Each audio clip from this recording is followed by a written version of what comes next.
Low air quality in your home can have a huge effect on your health and your mood. What does low air quality mean, and how do you know if you're living in a home where the air quality is poor? Steve Burridge, owner of Anthony Heating, Plumbing, and Cooling, is here to explain and show us how we can all use certain things to improve the quality of air inside our homes. What are the biggest complaints that your customers come to you with? I think usually it's a feeling, it's like flu-like symptoms without the fever. Yes. So everything, your eyes, your nose, your scratchy throats, you just feel bad. You feel it takes the energy out of you. You sneeze a lot. Those runny noses right now are terrible. And we've had a heck of a spring for allergies. I read it's some of the worst since record keeping began. I would not doubt your business it. must be booming. It's been, people really inquire about it. Your home should be your sanctuary away from all the bad stuff that's out there.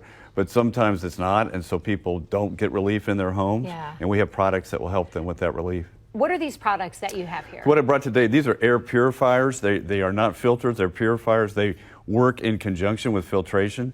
So this one looks like something for an office. Is that something that would go in a home? No, this goes in the ductwork. So the only part you see is this outer part, and this is like a kill chamber right here, and it's a kill chamber of bad stuff. Any air going through there, any particles going through there. It's a kill chamber. So what happens? So like this goes in the ductwork, and it actually goes in here. So there's the air is whirled around this UVC UVV lamp that's in there.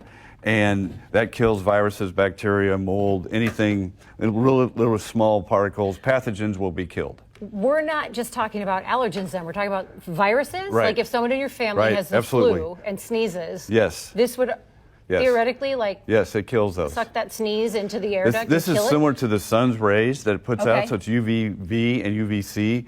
That's why we look at it this way. Moss and mold only grows on the north side of a tree because the rest of it's exposed to the sun.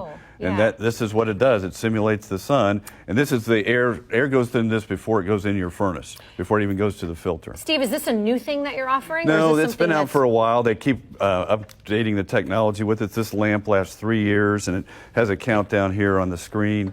So this is the air we treat going into the furnace. Yeah. And this lamp actually is treating the air that's coming out of the furnace, and this is a lamp that goes over the cooling coil, and the cooling coil it's wet, it's damp, and it will get algae and mold growing in it. So this bathes that coil with this light, this emitting light, and it really works.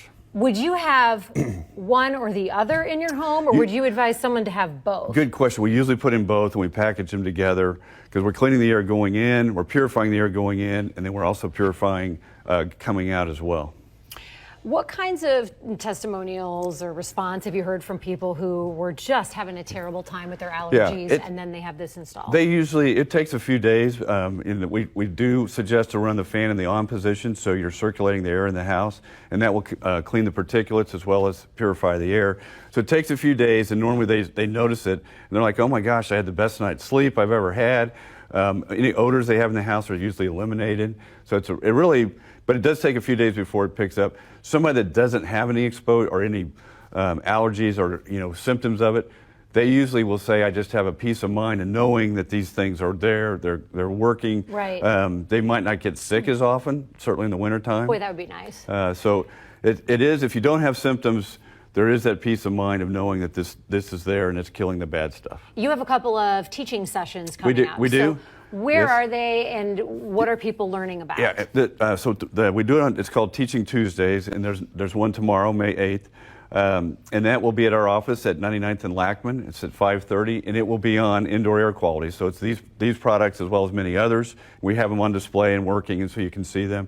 And then on May 22nd, we have a seminar at 5:30 on indoor dehumidification. So that'll be nice come May. How do we dehumidify the air? May, yes. You just feel like a wilted piece of paper. Right. So your air conditioner does dehumidify. It should be dehumidifying, but we also have larger dehumidification we can put in homes that are, just normally damp homes, like that are on springs, or rock foundation homes typically have a lot of moisture in them. You feel like you're just in a sauna. Yeah, some days. That's not good. Steve, thank you for being here, and we have some more information for our viewers watching. You can visit anthonyphc.com or call